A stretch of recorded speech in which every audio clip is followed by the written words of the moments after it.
Hello, hello, hello. I believe I am live. Hello, my name is Matty Scott. As you might know, it is week 9 of keyboards today.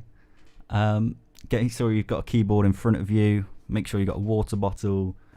Yeah, I've got to read out this disclaimer first. So, if you are under the age of 18, tell your parents that you are doing this session. Feel free to ask questions and make comments throughout this video, but stay safe online by just using your first name. Don't give out any of your contact details, and I hope you enjoy today's session. Brilliant. Cool. So as usual, at the bottom the keyboard you can see, it's my keyboard, so if I play this, you can see the notes are pressed down at the bottom, so you can see what I'm playing. It's a bit delayed, but it was kind of helpful. But yeah, let's get going. So last week, we said we knew about some history of jazz. We knew about 2-5-1 chord progressions, and we can play those 2-5-1 chord progressions in major and minor keys. We learnt about pentatonic scales and how to sort of improvise with those, and we could figure out major and relative major and minor keys. And then at the end we could also play Autumn Leaves, which is good. So the screen is dark. What does that mean? It means it's game time. You know the drill. Let's go. Okay, so question 1. In what city did jazz originate? Is it A, New York, B, New Orleans, or C, Milton Keynes? Time starts now. So is it New York, New Orleans, or Milton Keynes? So time's nearly up. And the answer is, it's B, of course. It's New Orleans. So if you got that, yay, you get a point. Congratulations. Okay, so what is a swung rhythm? Do you remember that? Is it A, 2 crotchets played as a crotchet and a crotchet? Is it B, 3 crotchets played as 2 dotted crotchets? Or is it C, 2 crotchets played as a dotted crotchet and a quaver? Okay, is it A, B, or C? Time starts now. Will you get it? If you remember from last time, straight out of last week's session. Okay, so time is up. And the answer is C. It's 2 crotchets played as a dotted crotchet and a quaver. And it sounds like this. Hey, you got a point then. So it sounds like instead of. So brilliant. Okay, so which one of these is a 2-5-1? Okay, is it A, B, or C? I'll play those for you. So the first one sounds like this. Okay, second one sounds like this. And the third one sounds like this.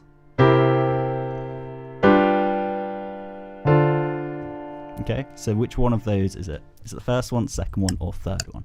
Time starts now. So which one of these is a 2-5-1?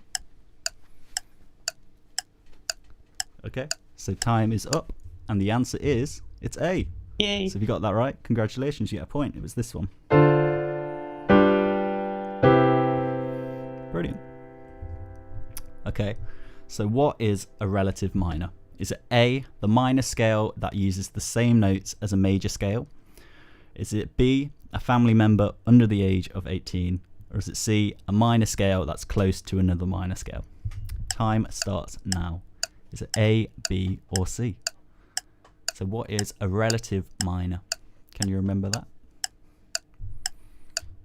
Okay, so the answer is A. Yay. So if you got that right, yay, you get a point. It's the minor scale that uses the same notes as a major scale. So if you're in a C major, A minor is the relative minor, because they both use all the white notes. Okay, so what is a pentatonic scale? Is it A, a 6-note version of a major or minor scale? Is it B, a 5-note version of a major or minor scale? Or is it C, a 4-note version of a major or minor scale? Time starts now. So think about it. Is it A, B, or C? 6 notes, 5 notes, or 4 notes? Will you get it? Okay, so time is up. And the answer is B. Yay. Yay. So if you got that right, well done. And think about it, it's pentatonic, same as a pentagon. It's got 5 sides. It's a 5-note scale. And it sounds like this. Or there you go. And can you play Ah, autumn leaves along with me. So I've not got the lyrics, I've just got the chords up. But yeah, we'll go through it. We'll just go through the chords together. So 1, 2, 3, 4. 1, 2. Sorry, that's too slow. So 1, 2, 3, 4. 1, 2, 3, 4. 1, 2, 3, 4. 1, 2, 3, 4. 1, 2, 3, 4. 1, 2, 3, 4. 1, 2, 3, 4. And 1, 2, 3, 4. 1. And again, 3, 4. 3, 4. 1, 2, 3, 4. 1, 2, 3, 4. 1, 2, 3, 4. 1, 2, 3, 4. 1, 2, 3, 4. And 1, 2, 3, 4. 1, 2, 3, 4. 1, 2, 3, 4. 1, 2, 3, 4. 1, 2, 3, 4. And 1, 2, 3, 4. 1, 2, 3, 4. 1, 2, 3, 4. 1, 2, 3, 4. 1, 2, 3, 4. 1, 2, 3, 4. 1, 2, 3, 4. 1, 2, 3, 4. 1, 2, 3, 4. 1, 2, 3, 4. 1, 2, 3, 4. 1, 2, 3, 4. 1, 2, 3, 4. Brilliant. So if you did that, well done. So good job. If you struggled with any of that at all, you might want to go over last week's lesson. It was quite a tricky lesson, so don't expect to get it all at once, don't worry. But yeah, if you followed that, amazing, well done. So last week I said it was week 7, but it wasn't, it was week 8. So today is week 9. It's the penultimate lesson in the term. There's only one more lesson after this. But yeah, today we're looking at modality and jazz, so even more jazz than modality. We're getting quite advanced theory now. So if you've been able to follow this, you've gone from not knowing what a keyboard is to quite advanced music quite fast. So yeah, if you're struggling at all, just make sure you're practicing. You can always go back and redo it. It'd be brilliant. So what first thing we need to know is these two terms. It's tonality and modality, and the difference between them. So if we're talking about tonality, it's using major or minor keys. But if we're talking about modality, it's using things called modes. We'll look into that a bit more, but for now we're just going to look at these differences. Tonality uses functional harmony, where modality uses non-functional harmony. Tonality is harmonic and modality is melodic. A lot of these words and phrases are quite confusing, so we're going to break it down now. So the first thing we're going to look at is functional harmony. So what functional harmony is, it's an arrangement. It's where the harmony is arranged around tension and resolution, and that happens when you're in major and minor keys. And there's sort of a hierarchy of what chords have what tension and what chords have no tension in them. So you arrange it around that, and when you're playing melodies, you put more tension in chords with tension, and less tension in chords with no tension that have been resolved. Sounds very confusing, but I'll break it down even more. So tension is essentially a harshness in a chord. So if we take this chord, for example, B diminished. See, it's not the nicest chord in the world. If we play this, it's quite relaxing. But if we play this, something doesn't quite sit right in the same way as it does here. And what that is this gap here. So if the distance between B and F is 3 tones. For some reason, we don't like that sound. It doesn't sound that nice. So 3 tones, we also call this a tritone. And tritones are the sort of really harsh sound that we don't like. That's the biggest sort of tension you can get in a chord. So when we have that, what it sounds nice to do is do this. See that it kind of naturally wants to go to that place. So do that again. See how it kind of feels like it's going there. So there's that tension in there, sort of that horribleness, and then you kind of moving it together to go like that. And that's what tension and release is really about. So now we haven't got that tritone, and it's resolved. So if we take the chord G7 here, that's G, B, D and F. Within this chord, we've got this tritone again, the B to F. So when we play in this chord, the G7, it's got that tension, and we want to naturally resolve it to a C. So going like this, it kind of feels like that's where it's meant to go. If I was going to do this, it doesn't feel the same as it's kind of... See, it has sort of a completeness to that sound. And that's because we've got rid of the tritone, so the tension's gone, and now we've resolved it. There you go, tension is gone and with resolution. So if we look at this further, and I was talking about there's a sort of ranking, a hierarchy of tension in chords. We've got the C major scale here, and we've got them with the 7th chords. So it's got C major 7, D minor 7, E minor 7, F major 7, G7, A minor 7, and then B7 flat 5. Should be B minor 7 flat 5. I apologise for that. But yeah. So if we look at this, the C major 7, it's the tonic of the key. It's the first one. There's no harshness, there's no tritones, everything just sounds right. So if I play like this, it kind of all fits in that chord. There's no tension there. It's the perfect chord of the scale because it's the tonic. But then if we look at the F major 7, it's still a major 7, but again there's no sort of clashing notes, there's no harshness really in there. So there's still not much tension, but there's a tiny bit. The best way, if you had an F major 7, the only way you could resolve it is by going to the C major 7. So you see, that sounds complete, but if I went like this, it feels like it still needs to go somewhere, and that would be... So F major 7, the 4th, has a tiny bit of tension, but not much. But then if we look at these ones, the D minor 7, the E minor 7, and the A minor 7, they've got a little bit of tension because they're minor chords in a major scale. So you've got this, it's like a minor 3rd. It's not as nice as, see? So if I went, that's kind of resolving the tension because I'm going from the minor 3rd to the major 3rd in the tonic. So all these chords, they have a little bit of tension in them.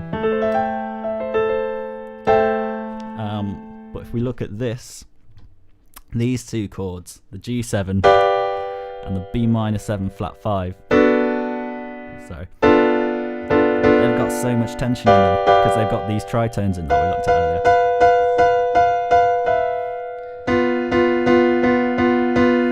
So that's kind of resolved. So any sort of movement from the G7 or the B minor 7 flat 5 to another chord in the scale is going to resolve it a bit more. But naturally, it's going to want to go back to the tonic because it's got the most tension in it, and you want to have the biggest release. It's quite a confusing thing to get your head around, but when you kind of understand how these chords sort of sound, that's how you get a better grip of when you kind of get used to it. So essentially, tension and resolution dictates how the harmony moves when we're talking about tonality. If anyone has any questions through this as well, feel free to ask away. It doesn't come through straight away, but I'll get back to you when I can. So tonality, we said, uses major and minor keys, and because of that, it creates functional harmony, and because of that, it's harmonic. So when you're playing around this, so if I do a 2-5-1, there's not much tension, and I could build the tension up more by going to the 5, and then I can resolve it while going to the 1. So there's that build of tension here. So there's some tension, a lot of tension, resolved. That's why 2-5-1s work so well in jazz. And so that's essentially what functional harmony is. The harmony kind of dictates what you're playing. But when we use modes, there isn't that, and I'll show you why. So modes are 7-note scales that don't have functional harmony. So there's 7 modes that we can use. There's Ionian, Dorian, Phrygian, Lydian, Mixolydian, Aeolian, and Locrian. Today we're just going to look at 2, Dorian and Mixolydian. So if we look at Mixolydian first, if we play G Mixolydian, that's what it sounds like. It uses all the white notes. So G Mixolydian is like the C major scale but starting on a G. So if we play that together, 1, 2, 3, 4, 1, 2, 3, 4, 5, 6, 7, 8, 1, 2, 3, 4, 5, 6, 7, 8.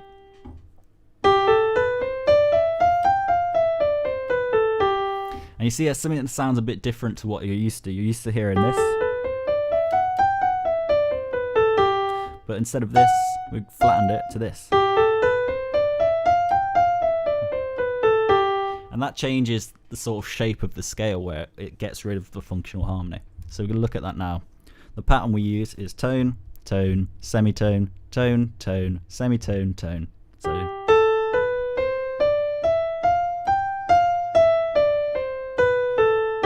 So if you're ever doing that from a different Mixolydian scale, you just use that pattern there. Tone, tone, semitone, tone, tone, semitone, tone. Or you can do it like this. So if we look at the G major scale, to change it into a Mixolydian scale, all you do is flatten the 7th note. So you get that F sharp, flatten it, and it becomes an F, and now you've got G Mixolydian. So we're going to do that with C. So we take the C major scale, and then we flatten the B. We've got C Mixolydian, and it sounds like this.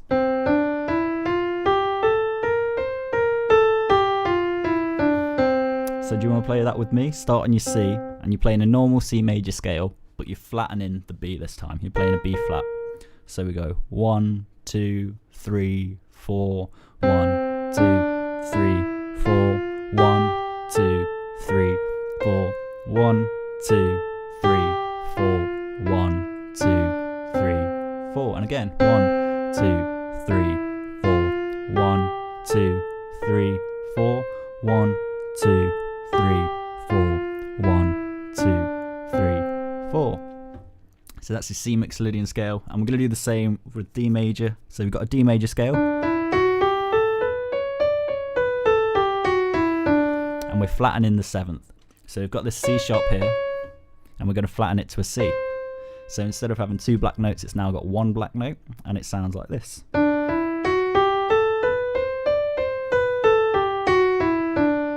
So we play that together. 1, 2, 3, 4.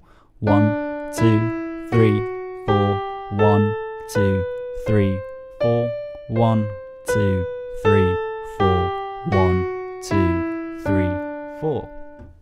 When you're playing these scales, you're using pretty much the same fingering as you would when you're playing your major and minor scales. So it's 1, 2, 3, 1, 2, 3, 4, 5, 4, 3, 2, 1, 3, 2, 1. That's the sort of fingering pattern.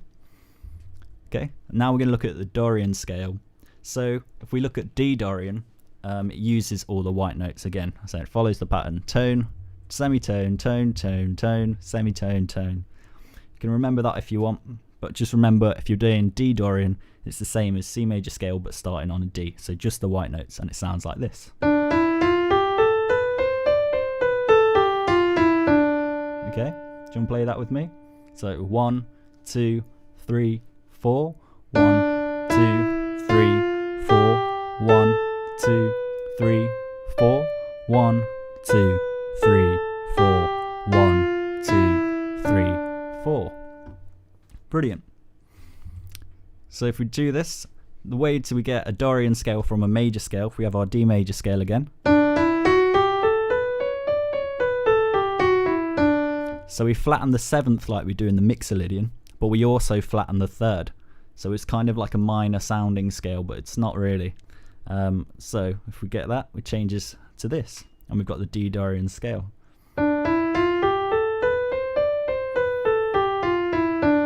Okay, so we're going to do the same with E flat. Play an E flat scale major with me. 1, 2, 3, 4. 1, 2, 3, 4, 1, 2, 3, 4, 1, 2, 3, 4, 1, 2, 3, 4. My A flat on this keyboard is a bit sticky, but yeah, that's what it sounds like. So what we're doing now is going to flatten the third and flatten the seventh, so the G becomes an F sharp or a G flat, and the D becomes a C sharp or a D flat. We'll put D flat because we're talking about an E flat scale. And there we go. So we've got E flat Dorian, and that sounds like this. Sorry. Is that right? Sorry. That's what it sounds like. So play that with me. 1, 2, 3, 4. 1, 2, 3, 4. 1, 2, 3, 4. 1, 2, 3, 4. 1, 2, 3, 4. And again. 1, 2, 3, 4. 1, 2, 3, 4. 1, 2, 3, 4. 1, 2, 3, 4. We're going to use this scale again later, so let's do it one more time. Remember, we're playing all the black notes, but also there's an F and a C. They're the two white notes in the scale, and we're starting on E flat. So do it again. 1, 2, 3, 4. 1, 2, 3, 4. 1, 2, 3, 4. 1, 2, 3, 4. 1, 2, 3, 4. Brilliant. Okay, so we're going to take an A major scale, do the same again. That's an A major scale, and we're flattening the third, so the C sharp becomes the C, and the G sharp becomes an F. And I've put a G. I've got that wrong, it's an F, sorry.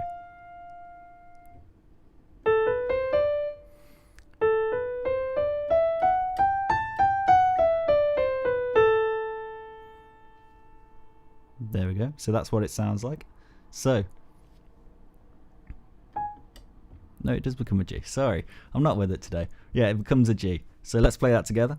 1, 2, 3, 4. And 1, 2, 3, 4. 1, 2, 3, 4. 1, 2, 3, 4. 1, 2, 3, 4. And again. 1, 2, 3, 4. 1, 2, 3, 4, and 1, 2, 3, 4. 1, 2, 3, 4. Brilliant. So that's a Dorian scale. So if we look at why there's not functional harmony, it's non-functional harmony. A D minor 7 here in a Dorian scale, that's the tonic chord, but it's got that sort of minor sound to it, whereas the 7th, it's the major 7th, so there's not much tension in it whatsoever.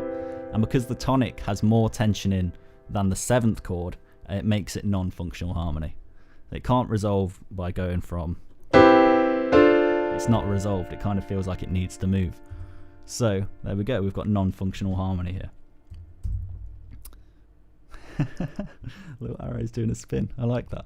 Anyway, so because of tonality, it uses major and minor keys. Modality uses modes. We've got functional harmony, non-functional harmony, harmonic, and melodic. So tonality, because it's using major and minor keys, we create functional harmony. So the chords kind of have to sort of arrange in a certain way to sound right.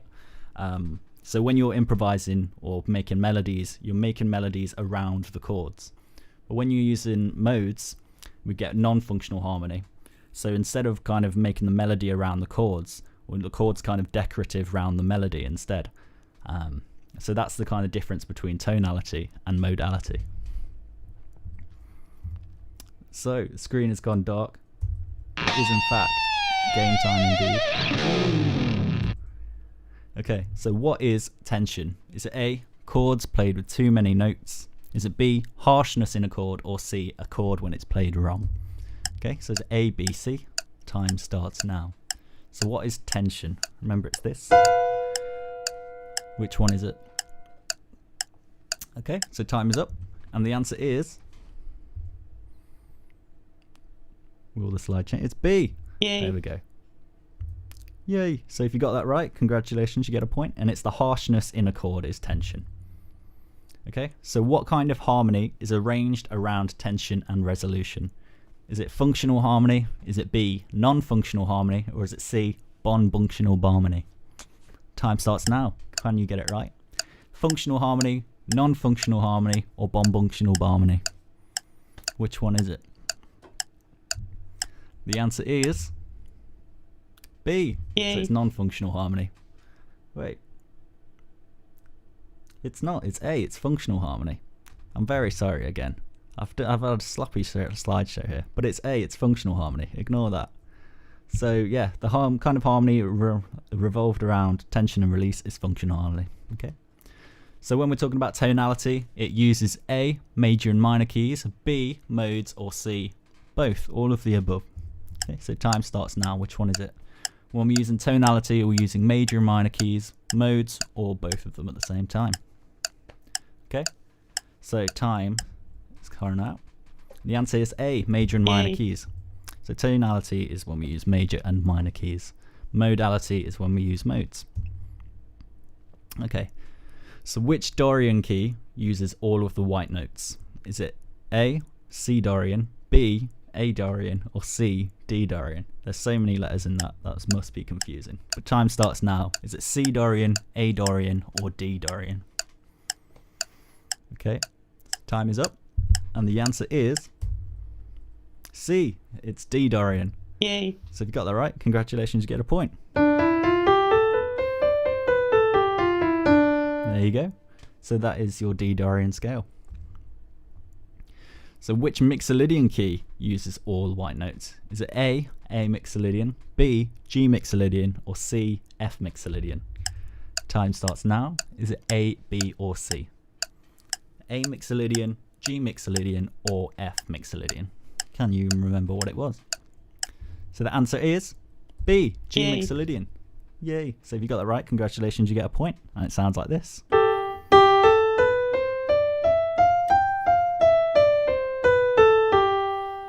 Brilliant. Okay, so which notes in a major scale do you flatten to make it a Dorian? Okay, so is it A, the 3rd and the 7th note? Is it B, the 5th and the 6th note? Or is it C, the 2nd and the 4th note? Time starts now. Is it A, B, or C? So if you're going to flatten two notes in the major scale to make it a Dorian scale, is it going to be 3rd and 7th, 5th and 6th, or 2nd and 4th? So the answer is A. It's the 3rd and 7th. Yay. So if you got that right, congratulations, you get a point. So good job, everyone. Well done. So we're going to look at modal jazz. Okay. So modal jazz became popular in the 1950s, really, through composers such as George Russell, Freddie Hubbard, and Wayne Shorter. And the concept behind modal jazz was to change the idea of improvising over chords and instead move towards free improvisation where chords were decorative of the melody. So George Russell there is, I think he was the first person to kind of publish anything stating what modal jazz was. I think unlike the record, he was the first person to kind of write it down. So some common themes in modal jazz include multiple key changes, sort of lack of strict chord progressions, and then lots and lots of solos. So usually there's kind of what we call a head, which is like an arranged part. So there's a bit of a chord progression there, and then it can usually go into an improvised section where the sort of chord progression is taken away and it's kind of left to people kind of improvising around each other. And that's why there's lots and lots of solos.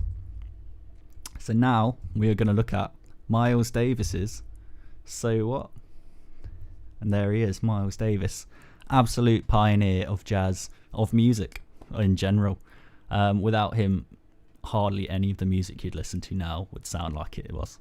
He absolutely pioneered music. Incredible man. Okay, so this record was originally recorded in 1959, and pianist Bill Evans, which is one of my favourites, he was the pianist on this record. It was voted the best jazz record by Jazz FM. It's a fun fact. And it was originally recorded in a different key, but they neatened it out so the album kind of flowed together. It's very weird, but yeah, some fun facts. So this looks scary. There's 4 chords in this, only 4 chords in the head, and they are E minor 7 add 9, and they sound like this. And then there's D minor 7 add 11, and it sounds like this. Okay. And then you've got F minor 7 add 11, which sounds like this. Sorry, not that one. And then you've got E flat minor 7 add 11, which sounds like this. These are all scary looking chords. What you should know by now, we're going to simplify it. We're going to show you how we can play them, and it's not as scary as it looks. There's 2 keys in this. There is D Dorian and E flat Dorian. So remember, we were practicing them earlier. So D Dorian, all the white notes.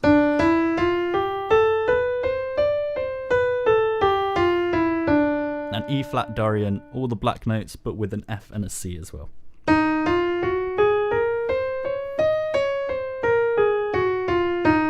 So if we play them together, so we play D Dorian first. 1, 2, 3, 4. 1, 2, 3, 4. 1, 2, 3, 4. 1, 2, 3, 4. 1, 2, 3, 4. And E flat Dorian. So start on E flat. Okay. 1, 2, 3, 4. Sorry. 1, 2, 3, 4. 1, 2, 3, 4. 1, 2, 3, 4. 1, 2, 3, 4. D Dorian again. 1, 2, 3, 4. 1, 2, 3, 4. 1, 2, 3, 4. 1, 2, 3, 4. Then up to E flat Dorian. 1, 2, 3, 4. 1, 2, 3, 4. 1, 2, 3, 4. 1, 2, 3, 4. The reason I'm kind of getting you to play these over and over is because you're going to be improvising around them and changing between them. So kind of getting used to doing that. And then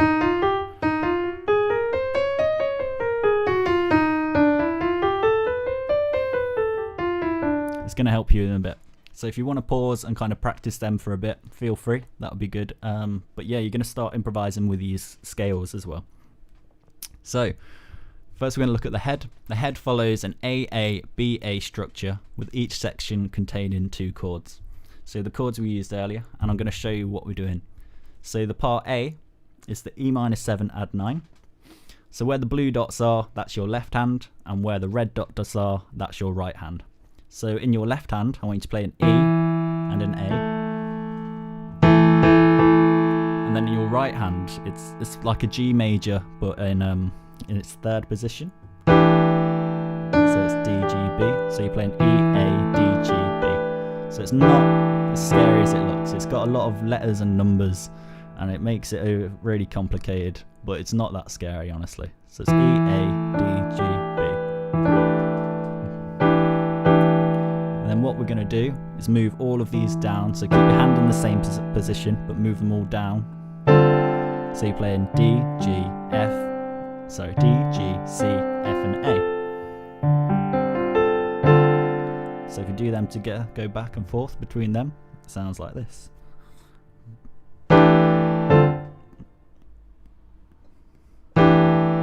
And that's what it's going to sound like. We're just going to do that. So practice that with me.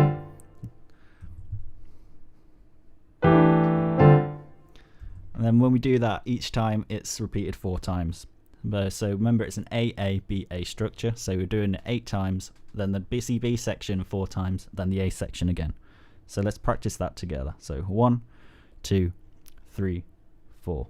We're just going to do this bit first. 3, 4, 1, 2, 3, 4, 5, 6, 7, 8, and 1.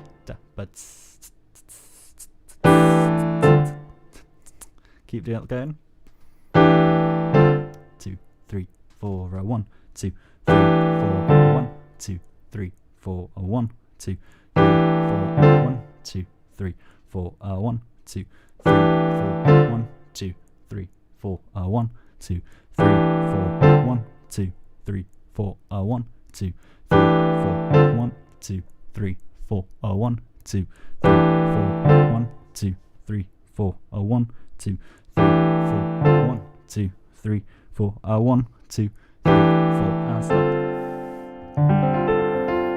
So they're nice chords. They're really nice. And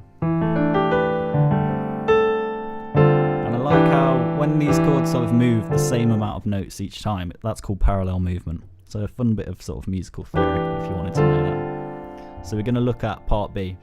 So now we're changing the key. So we're going from that D Dorian into that E flat Dorian.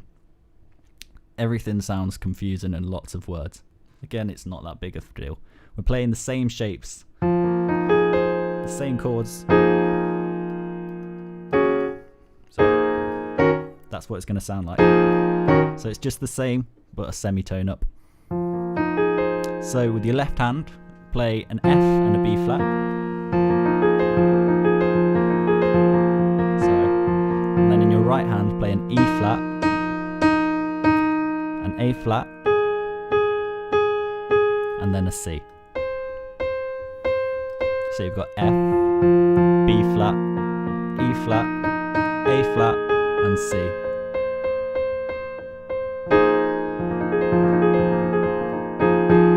And then what we're going to do, so again, move everything down one tone, and we're just on black notes now. So play an E flat, A flat, this is my dodgy key, C flat, D flat, sorry, G flat, and B flat.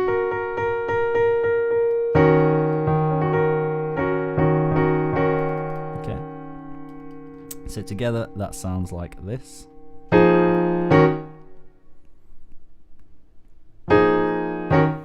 So we're going to practice that. So 1, 2, 1, 2, 1, 2, 3, 4, 1, 2, 3, 4, 1, 2, 3, 4, 1, 2, 3, 4, 1, 2, 3, 4, 1, 2, 3, 4, 1, 2, 3, 4, 1, 2, 3, 4, 1, 2, 3, 4, 1, 2, 3, 4, 1, 2, 3, 4, 1, 2, 3, 4, 1. Brilliant. So after we've gone through the head, there's going to be an improvised section. You're going to take a solo first, I think, maybe me, and then we're going to swap round. I can't remember who goes first, but anyway. So when we're doing this, there's one part you'll be playing chords when I'm playing the melody, and one part where you're playing the melody and I'll be playing chords. So there's no real chord progression. Just try experimenting with the head and kind of varying it. So instead of being like, you can be like, just kind of make it up. You don't have to know what you're doing at all. And that's kind of the beauty of this sort of improvisation. There's not really any rules. You can play anything, and then you just change the key when you need to as well.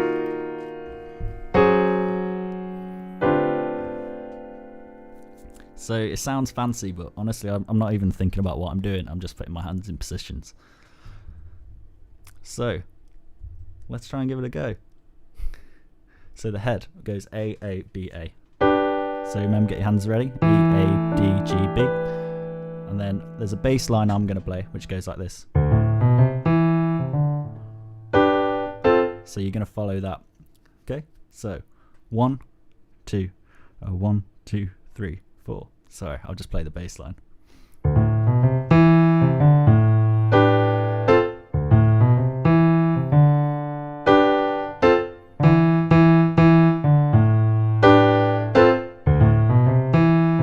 And again.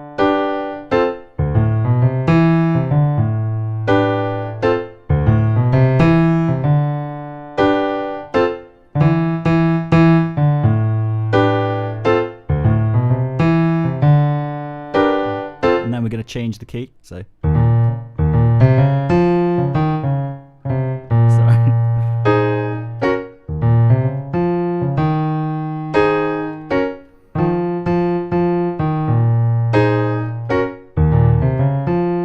Back down to B.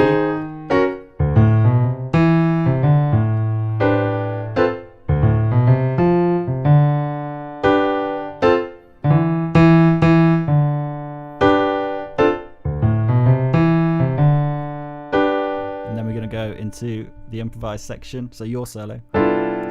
So I'll count your bars. So 1, 2, 3, 4. 2, 2, 3, 4. 1, 2. Just play the white notes over it.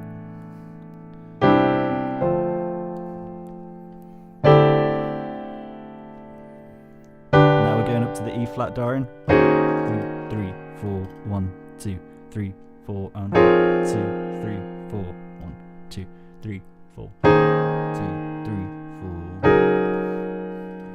And then back down to D. Now 2, 3, 4. 1, 2, 3, 4.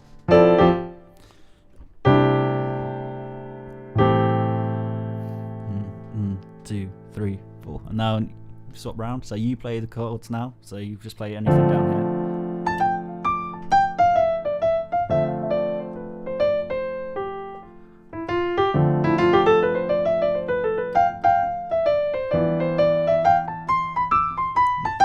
Now E flat.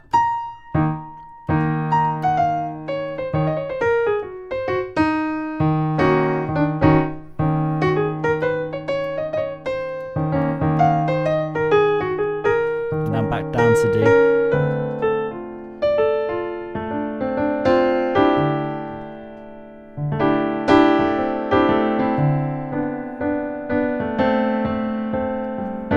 And we're going to go back into the head.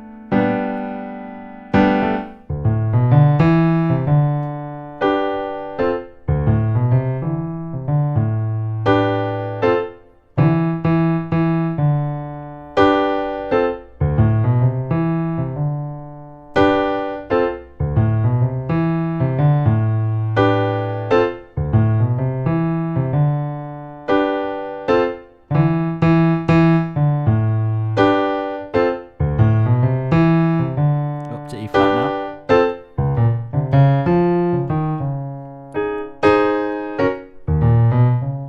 Sorry.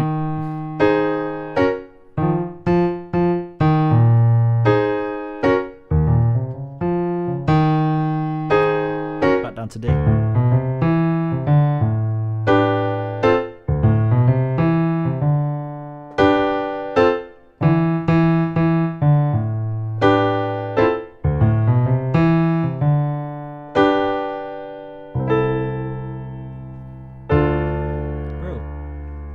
So it's kind of hard to play like this sort of thing. You really want a sort of band with these so you can kind of bounce off each other. That's kind of the best way to do it. But yeah, I'll probably try and make a backing track or something before the last session, because I feel like it's something you want to kind of play and get into.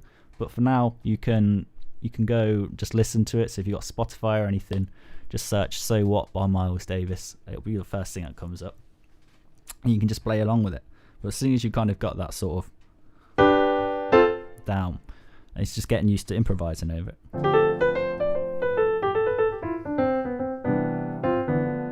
And it's quite fun when you get the sort of hang of it, and you can kind of do it for ages and ages, just get lost in it. And yeah, it's really good to do that. It's really good for you.